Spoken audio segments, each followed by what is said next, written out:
Assalamualaikum warahmatullahi wabarakatuh.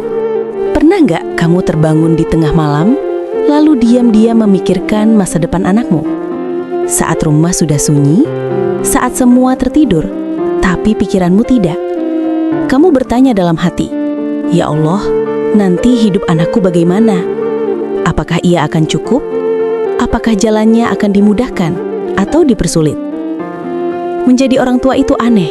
Kita bisa terlihat kuat di depan semua orang, tapi rapuh saat memikirkan anak sendiri. Dan hari ini, izinkan saya mengajakmu merenung. Karena rezeki anak bukan hanya soal kerja kerasnya kelak, tapi ada bagian yang sedang kamu pegang hari ini, sebagai orang tuanya. Amalan pertama, istighfar dan sholawat. Kadang kita sibuk menyiapkan sekolah terbaik, menabung demi masa depan, bekerja sampai tubuh lelah. Tapi kita lupa membersihkan jalannya dari langit. Istighfar itu bukan sekedar ucapan. Ia adalah pengakuan bahwa kita tidak sempurna, bahwa mungkin ada dosa yang tak kita sadari yang menjadi penghalang keberkahan hidup anak kita. Allah berfirman dalam surah Nuh ayat 10-12 bahwa ampunan didahulukan, lalu hujan keberkahan diturunkan, lalu harta dan anak-anak diperbanyak. Bayangkan itu. Setiap kali kamu mengucap astagfirullah, sejatinya kamu sedang membersihkan jalan yang akan dilalui anakmu. Dan ketika kamu bersolawat, rahmat turun ke rumahmu. Kegelisahan pelan-pelan mereda. Cobalah setelah sholat, 100 kali istighfar, 100 kali solawat. Hadirkan wajah anakmu dalam doa. Biarkan hatimu hancur di hadapan Allah, karena doa orang tua tidak memiliki hijab. Amalan kedua, sedekah atas nama anak. Sedekah sering terasa berat. Ada rasa takut. Bagaimana kalau uangnya kurang? Bagaimana kalau nanti tidak cukup? Padahal, sedekah bukan kehilangan. Ia adalah perlindungan.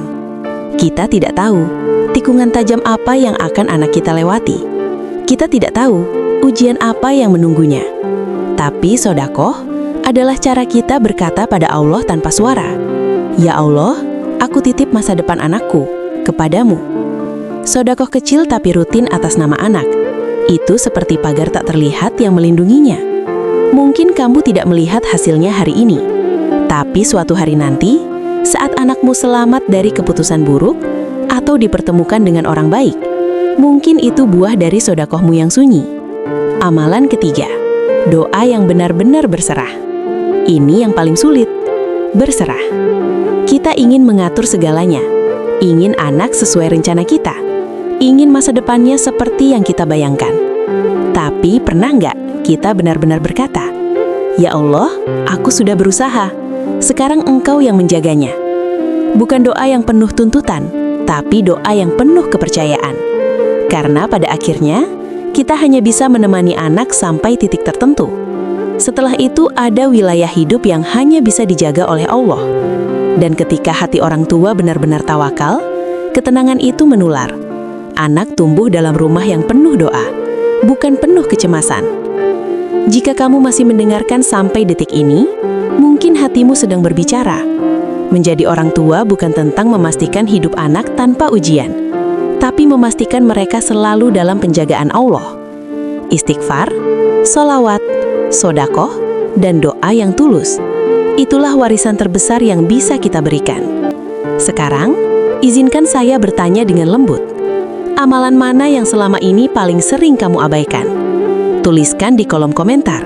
Bukan untuk orang lain, tapi sebagai janji pada dirimu sendiri. Jika video ini menyentuh hatimu, subscribe dan bergabunglah bersama kami. Kita belajar bersama menjadi orang tua yang lebih dekat kepada Allah. Semoga Allah menjaga anak-anak kita, melapangkan rezeki mereka, dan menjadikan kita orang tua yang kelak tersenyum di akhirat. Amin. Wassalamualaikum warahmatullahi wabarakatuh. Kalau kamu mau, saya bisa lanjut buat